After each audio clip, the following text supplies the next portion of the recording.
It's kind of a bit of a theological question, really. Has Camra perhaps, I don't want to say run its course because that would be unfair, but is it running out of runway in terms of what it can offer as this world grows?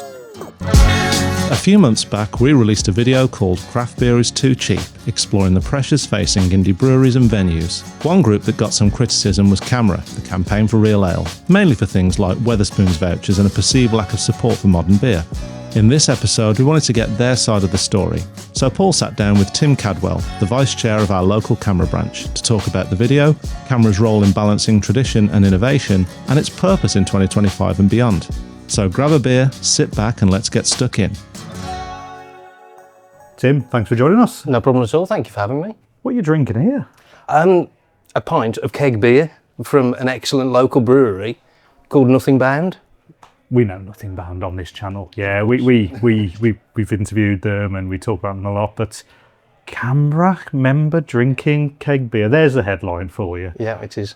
So there's a couple of reasons we wanted to speak to you, Tim. First and foremost is we're a bit guilty on Planet Beer TV because we do give Camra a little bit of a beating sometimes, usually in jest, sometimes perhaps a bit more pointedly. And most recently, we've done a video with Mark Reynolds, who is the owner of the Hopful, in which we are sitting now, where we talked about, is craft beer too cheap? And during that video, Mark made the point that a lot of the problems in modern cask can perhaps be traced back to price. Camra has got a bit of a history of giving discounts to its members. That's right. And I think Mark's point was ultimately by doing that, it might lessen the value of product behind the bar. And cask being perhaps the lowest margin product, certainly the one with the shortest shelf life, and definitely the one that needs the most skills, experience, training, and love and care to store and dispense. The pressure from those discounts could have a knock-on effect. My question to you, to round that circle, is beer too cheap? It's an interesting question. There's obviously a variety of the prices of beer in Stourbridge, isn't there? So just from my context for the video, I replied to a comment that Mark made about some members of Camra who came in and thought the beer was too expensive. You did. You mentioned it on our YouTube comments, didn't you? Yeah. So I came to the defence of the local Camra branch in some ways, because we have a relatively small committee of active members. At our branch meeting last night, we had about 10 people there. It can go up to 15 or 20 active members when there aren't holidays and that kind of thing. It's a small scale. It is, yeah. But as a branch of paying members, we have around 420, I think it is, members. The vast majority, therefore, are people that we don't see. I think the point that we're trying to get across is that the people who are paying members don't necessarily hold the same views as the committee who run the local Camra branch. Yeah, and for sure, and this isn't meant to be some kind of hit piece against Camra at all. In fact, it's quite the opposite. What we want is you to educate us on the inner workings of Camra. You're the vice chair at the moment of the Stourbridge branch. Yes, that's correct. You used to be the chair. That's correct. I stepped down for family reasons, pretty much, but I served for 5 years. Pretty much. So inside and out. And I think that's it. I think, from certainly from my point of view, I used to be a bar owner. Now I'm more of just a commentator. I've got my issues with Camra as an organisation, and they might be quite surface level. Please do not think we're having a pop at Camra as an organisation, because what they do and their aims and their goals are very, very worthy. However, I think just to re-emphasise what Mark was saying, kind of what I experienced as well, is you do have people who kind of disregard independence in terms of tap rooms, in terms of breweries, in terms of products, because ultimately they can get beer cheaper somewhere else. And that beer obviously has to be cask. And so you get this kind of double header of, it's too expensive, I'm paying city prices in a suburb, it's not cask, therefore it's inferior, and these people can be quite vocal. And that's kind of, I think, what a lot of people's experience of Camra is. Do you think that's accurate? I think it's an interesting point, certainly about the price of beer that you've raised there. It's no secret Camra offers Wetherspoons vouchers. It would be interesting to know, and I don't know as a vice chair, how many of our members actually subscribe just for the monetary value of those discount vouchers. Camra, I think, probably promote less the discount scheme a little bit less now. They don't tend to push that. We as a branch don't push or promote places that do offer Camra discounts, and I can only think of one off the top of my head apart from Wetherspoons that does. But from a personal point of view, I'd rather pay the going rate, the full price, and make sure that the bar was there the next week. For me to go and drink the beer. Well, yeah, obviously I know you, so I know that's absolutely factual. But what's your thoughts on Camra and its support towards more independent venues? Because again, from the outside looking in, it just feels like a lot of the impetus goes on to more traditional and perhaps less exciting brands and breweries. Yeah. Certainly, again, I'm not going to keep bringing price into it. That we'll draw a line under that, but it's kind of relevant to this. It does feel like the attention gets pushed towards those kind of more trad dad styles of brands. Have you got any experience? Have you got any insight into how Camra perhaps would like to promote more independent or less traditional venues? It's difficult to say from a kind of a national perspective. From a branch perspective, we will just go on the quality of the cask beer that's available. Many of our active committee members like an interesting pint, an independent pint. There's a regional brewery, let's say, where their beers are frequently available in our branch, and it does nothing to excite our committee members. That when you see the usual suspects available, and unfortunately, and they're popular, potentially with, I'm going to say, rank and file Camra members, with the general public as well.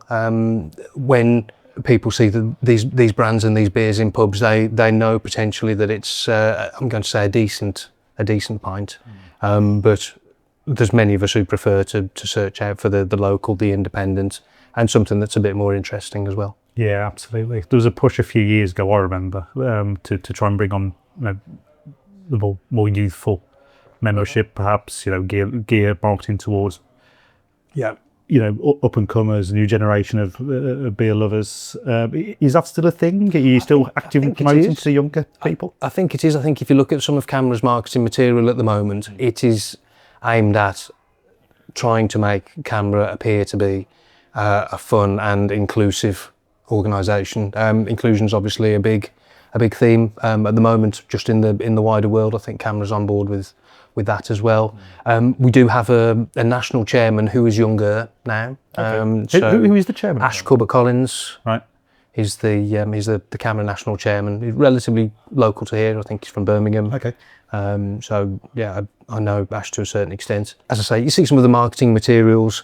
They don't have pictures of the traditional Camra members, shall we say, on them. So I think that push is still there to try and get people to become members. How successful that is open to question. But I think the organisation nationally, that's the way they want to go. Yeah. I wonder how that's hitting on a national basis, really. You got any stats? Do you know what it's like? Anecdotally, yes. So we have a membership report from our membership secretary, Andy. He gives us the figures, but the results that we see, and certainly it's reflected within the branch as well, that where we used to have younger members coming through, even on a limited basis, there are very few now. The age profile of our branch is getting older and older. There's no one really coming in at the bottom, shall we say, to replace those people who may leave or for whatever other reasons. That's interesting. That's a shame though, right? Because that's not going to help dispel any stereotypes. Yeah, we were talking briefly about the aims of Camra, and I have friends who love cask beer. They drink cask beer, they drink keg beer, but they don't really have an interest in being a Camra member. It doesn't potentially provide any benefits for them. They can still go into pubs, successful pubs, and drink cask beer. So from their point of view, there's no threat to the beer being available. Yeah, it's interesting, isn't it? Because you saying it like that makes me think there's clearly a gap between what Camra should and wants to be doing, which is ultimately preserving cask beer and promoting the growth of cask beer. Yeah. Doing that, then over here you've got new craft breweries who are really pushing forward with cask as a serving style and a store style, and they're taking traditional styles to other levels at the moment, which is really exciting. Yeah. It feels like Camra and those worlds haven't met in the middle. Yeah. And it feels like there could be quite a lot of synergy, certainly with promoting cask to a younger generation. If perhaps there could be some mediation between those two worlds. That's not to say there's any antagonism between those two worlds. It's just there's a complete gap. Yeah, that's right. I wonder what your thoughts are around that. Is there anything Camra could do, in your knowledge and with your perspective? Is there anything Camra could do to promote newer breweries better? It's an interesting question, and you potentially from within the branch you look towards how critical have Camra been of big beer, shall we say. In some ways, big beer is a cask beer producer. Let's not name any breweries specifically, but from the consumer or activist point of view, you want to be critical really against what some of these breweries are doing. I see that in certain cases, they're critical of breweries closing, old traditional breweries as well, which we obviously don't want to see any breweries close. Yeah, I suppose potentially Camra could do more for independent local breweries. They push for, as far as I'm aware, tax relief and that kind of thing on smaller volume producers. They're vocal on things like pub protection as well. Business rates, especially for pubs and high streets. I think that's a key concern as well. To my mind, that's what an organisation like Camra should be doing anyway. That's the kind of grassroots politicising that needs to happen to make that a success. Yeah. And I guess it's a shame to hear you say that you're struggling to get new members, because that almost feels like you would fulfil that prophecy of helping more modern breweries or younger breweries with their cause, if they had someone who was passionate from a Camra point of view about doing so. It's interesting. I think the number of members maybe not so much of a problem, even though it's declining. It's the mobilisation of existing members potentially to get involved and actually do something. That would be a great help, certainly to our branch, to know that there's some kind of succession coming through. What's the answer to that, I wonder? I don't know. It's interesting. Some of we go through the similar discussions at a branch level, and some of the things we think, well, that's a national problem. That's for Camra to make the campaign more attractive. But we've also got very limited tools and resources to actually do things at a local level. Yeah. We organise. There's a monthly social.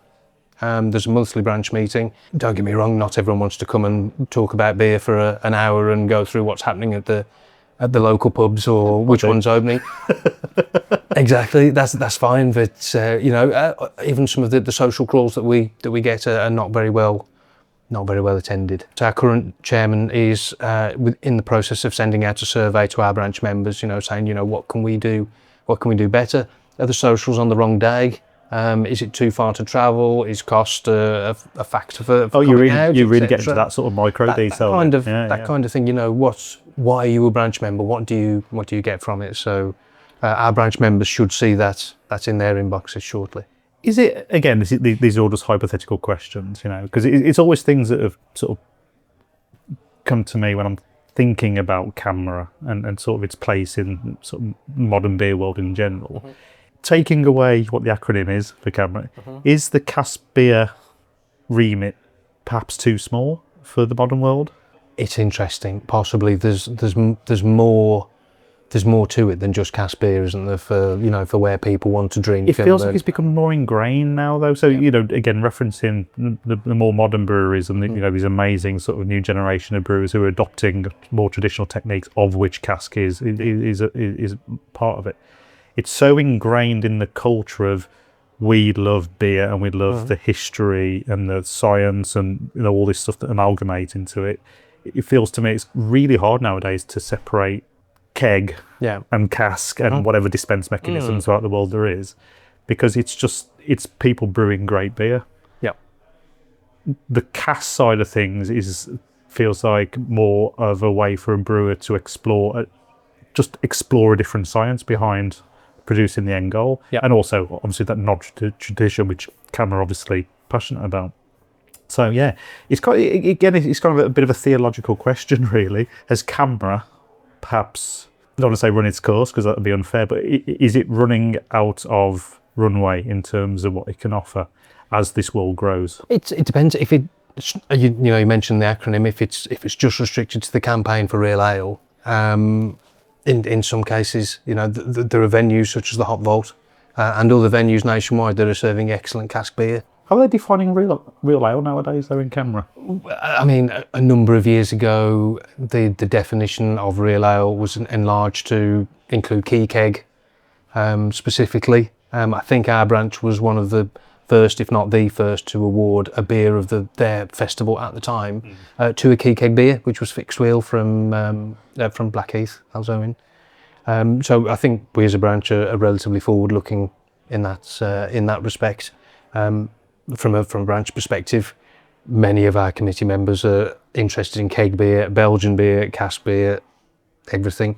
And as we've said, pubs are an important factor, as are the cost of running licensed premises. So that's a really important point, because obviously I did know keg was part of it, but you mentioned Belgian there, which is great. But still, I'd be very surprised if most people didn't assume Camra was all about the preservation and promotion of cask. So it feels like there's definitely a PR problem, perhaps. I think you've alluded to that, really. Yeah, it's interesting. I don't think on any marketing material you see pints of keg beer. I think that's the thing. I mean, to turn it on its head a little bit, despite my particular interest in all kinds of beer and beer from other sources and dispense methods, etc. I still feel passionately about the Good Beer Guide, for example, and it listing the best places to get a pint of cask beer locally. I think that's still an important consideration. I'd agree. I think that's still a worthy objective. I think we as a branch, I think that's really our key purpose. We, I think as a branch, are relatively lucky in terms of we have minimal pub closures. Really, we have the odd one fall by the wayside. I know it goes back to the old use it or lose it, basically, but we could potentially be in a situation where we try and save a pub, but we don't have the support of the community or locals or regulars. So in some cases, we'd be fighting a losing battle or just one on principle with no particular objective. You see, so that's really interesting, because just in that past 2 minutes, you've probably done more to warm me to Camra's mission from a personal point of view than the past 15 years of promotional material and people coming in who are stereotypically Camra. So that's really great to hear, by the way. So thanks for that. Okay, no problem. The Good Beer Guide is a really interesting thing, because again, one of my perhaps things I wrestle with a lot about Camra is perhaps a slight resistance to innovation. So it's that perpetual sort of tradition versus innovation debates that, in my mind, Camra can often promote a little bit. And I think we're very much aware of a rumour that perhaps there's been venues who have been omitted from the Good Beer Guide because of their use of certain innovations. Mainly I'm thinking like cask breathers or aspirators. Is there any truth in that, to your knowledge? I'm potentially not the best person to ask. My knowledge on that isn't the best, I will freely admit. But from a branch perspective, we don't go looking in cellars asking whether they use cask breathers or any other method. I know of one particular venue which tells me sometimes when I will ask that his cask system is not pressurised, if that makes sense, and I think he's very proud of that fact. But we don't go into such detail. We obviously have criteria for the Good Beer Guide, and we want to try and make it as fair to everybody who participates as we can, just to make it a fair and a level playing field. It was just an interesting rumour. And it might just be a rumour. It might be just some overzealous members somewhere, perhaps, who's taking a little bit too far. There's potentially some truth in it, and we're all different branches, and there's no standard process for selection for the Good Beer Guide. We as a branch go on the quality of cask beer submitted by our members, and generally that's it. That's how it should be, really, I guess. Yeah. Okay. Cool. Well, moving swiftly on from that, but it's the kind of innovation versus tradition thing is quite interesting, because I mean, what's your thoughts on it? So the use of aspirators, for example, is something that we've talked about quite a lot on this channel. Okay. In fact, we were going to do something last year around non-aspiration versus aspirator casks, just to see what would happen. Yeah. You know, for people who don't know, aspirators promote the shelf life of cask through, you know, it's oxidation or removal of oxidation, and just kind of stabilizing it so it doesn't, you know, have a, you know, by the week rundown. Yeah. So does that, to you, prove itself to be a good thing, or do you think we should be more courteous towards tradition and not use things like that? I personally can't see a problem with that. I think, you know, the use of technology, if it extends the shelf life of beer within, you know, a reasonable time frame, you know, not trying to drag every last drop out of the cask, right? Yeah. To me, I think you could go and talk about technology with the likes of what Marston's are doing with the, and I forget the name. I was going to mention fresh ale shortly, but that's next on the list. But yeah, I think that's probably a step too far. I think that's. I'd 100% agree with you. Yeah, disingenuous, if that's the right word. It's a lie. Yeah. That is what it is. Let's call it out. That's marketing bullshit. Yeah.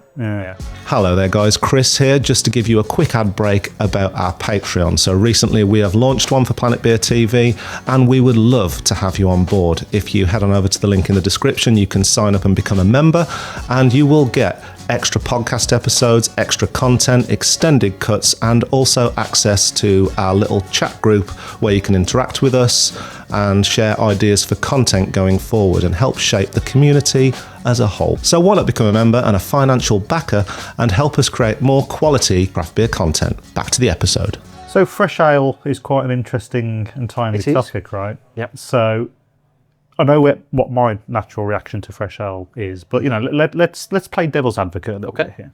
Okay.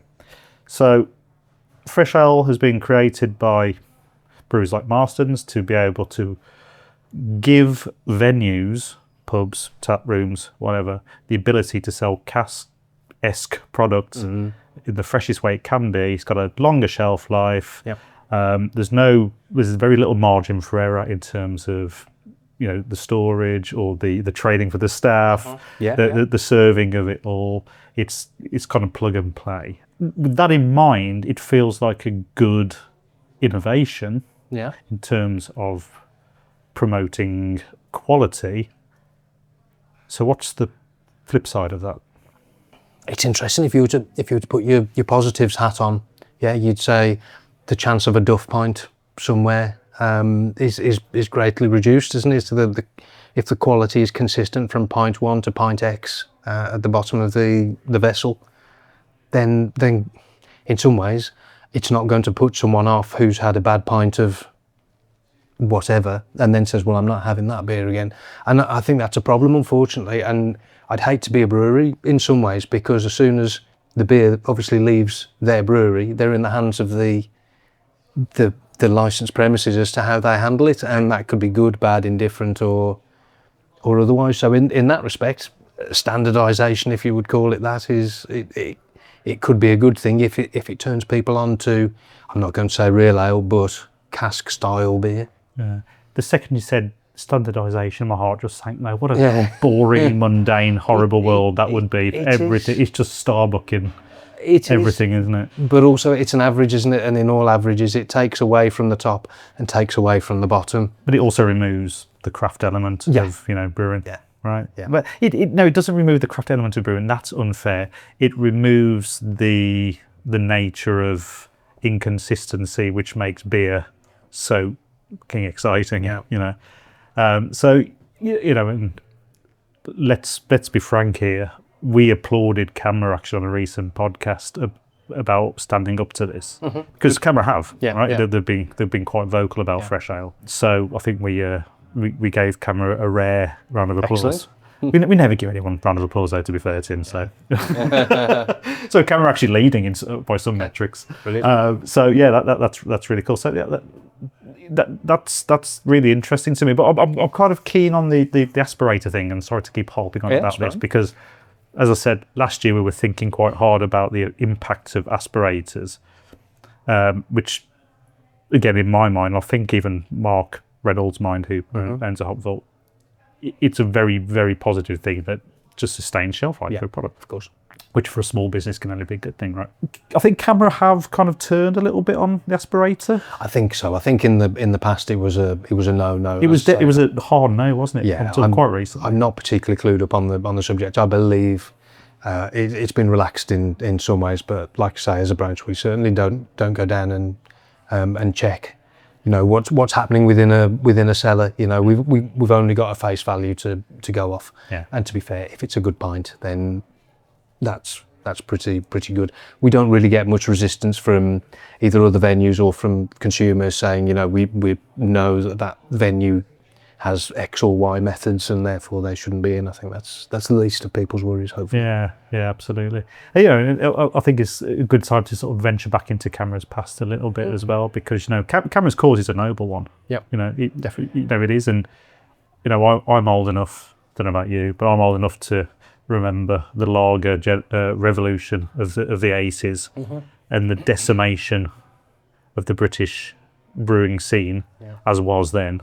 And Camra were like the white knights of that cause. Is that the kind of thing that kind of encouraged you to become a Camra member, or were you more interested in the quality of the beer? I guess the question is, what the heritage of Camra, how does that impact you in your decisions of being a chairman and now a vice chairman? Interestingly, I think on a personal level, I joined for the social aspect. Oh, fantastic. I think I would like other people to get involved the way I have.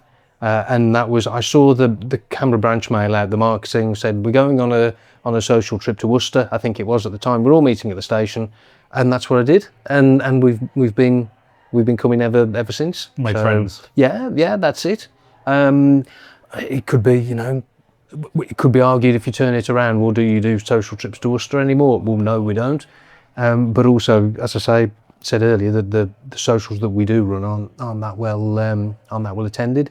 In terms of heritage and the original fight of the campaign, that was something I wasn't really aware of. I think when I joined, I can only remember back to when I started drinking beer in the late 90s, pretty much, because that was when I was 18, and in my local pub, which was a Banks's pub at the time, the hand pulls were taken out and replaced by metered pumps. Yeah.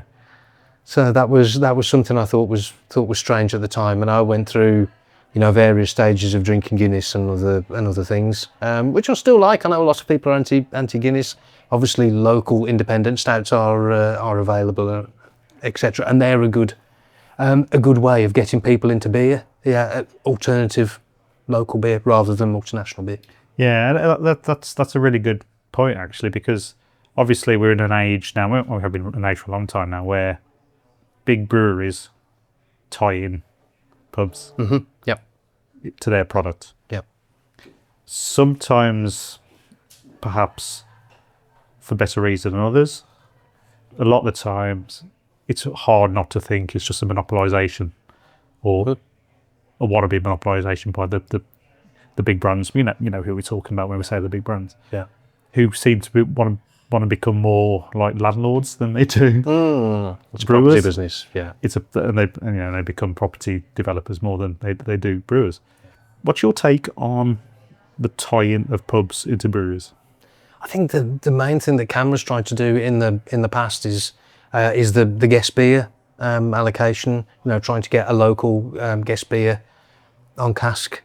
That's right. Into certain pubs. I think it depends which pubs we're talking about. I think some of the bigger chains obviously do a guest beer, which is their own brand, which they brew themselves, which is a little bit of a con in some ways as well. Again, it depends what kind of pubs we're talking about. I think a lot of people don't necessarily appreciate the local is managed by a pub co, and they're very restricted on the type of beer that they can have. Yeah, absolutely. Yeah. I've got a lot of friends who are landlords tied into that situation. Yeah. So I empathise with that completely. Yeah. But that's a really good point you made there about the campaigning you do at that level just to get guests on tied in brews. I think that's a really, really valuable thing you do, by the way. Honestly, again, I've always known that to be the case, but it's only just clicked that actually how important that probably is, right? Yeah. How much sway does a local branch of Camra have around that kind of thing? I mean, is it literally walking into particular pubs, starting to certain breweries and going, this is what you need to do? Or is it at a more national level that gets campaigned at? I think that's really at a national level. As a branch, I think we drift towards being less interested in some of the standard beer that you can get. But as I say, and I circle back to it as well, a hardcore of active committee members who like local, interesting, and nationwide beer. I think locale is a good thing. We've got some very good breweries locally, which produce some excellent beer. But also, you want a local beer from somewhere else, if that makes sense as well. In some ways, we've got Track on at the bar today, haven't we? Which is an excellent cask beer from Manchester. Which is what I'm drinking. Yeah, it's a standard now actually in the hop vault. So Castanoma is heaven. It's particularly good this batch as well. Yeah. Just apropos nothing, by the way. Speaking of locale, just quick story. I once went to the Lake District about 3-4 years ago, and it was in Ulverston, birthplace of Stan Laurel. Don't know why I just told you that, but there we go. And I went into the local pub. I was quite excited because there was a craft beer bar right next to it. Turns out it wasn't open the day I was there. It was a bit annoying. But I went into the local pub, waited for this place to open, which never did. And I walked straight in thinking, I'll see what local things they've got on tap, because it said on the sign, local beers from independent breweries. So I went in. I kid you not, it had an Attic, a Green Duck. Okay. And this is what blew my mind. A Fixed Wheel, that was the other one. Yeah. And a Craddock's. Those are all breweries local to me here. I mean, I couldn't think of a worse bar to travel to for me, not because of the breweries, because they're like everywhere on my doorstep. Anyway, God, that's when the locale thing could have really come into its own up there, I think. But it's quite interesting you're talking about the branch here as well, because you keep saying how forward thinking the Starbridge branch is, and hopefully, I think what I know of you in the branch, I do agree with that, to be honest. Do you guys ever have any disagreements, or do you ever butt heads with the national side of Camra? Are you pushing things too far sometimes? I don't think there's that much connection. There's as a branch, we're governed by a region, pretty much as well. And tell us how this works, because I don't know anything about the structure of Camra. It's basically, I suppose, you might call it a traditional regional and then national kind of setup. So we're potentially. Potentially, you don't know where our branch funds go. We're part of West Midlands region. Pretty much, there have been some boundary changes which have upset a lot of people. Fortunately, that hasn't affected our branch particularly, but the region do set, for example, the number of local pubs that we have that we can submit into the Good Beer Guide. So it's kind of managed that way. I think. I suppose to enlarge the comment a little bit about the volunteer resource, that there is not that many people from a local level that are then stepping up to the next level as well. And in any business or organisation, you would expect and assume that people want to progress. I haven't made that step, and it doesn't particularly interest me. I'm firmly grassroots, but I think that's also a potential issue as well. Is that perhaps a bit of foreshadowing to the way Camra could potentially go, where you've got maybe some offshoots? On a personal level, I've seen some of the work that we do as volunteers. And remember, we are, you know, a volunteer organisation. I don't have any experience in the industry. I'm a consumer. Basically, I'm a consumer who enjoys good beer. The campaign relies on our goodwill and our free time, etc., to do, you know, what we do.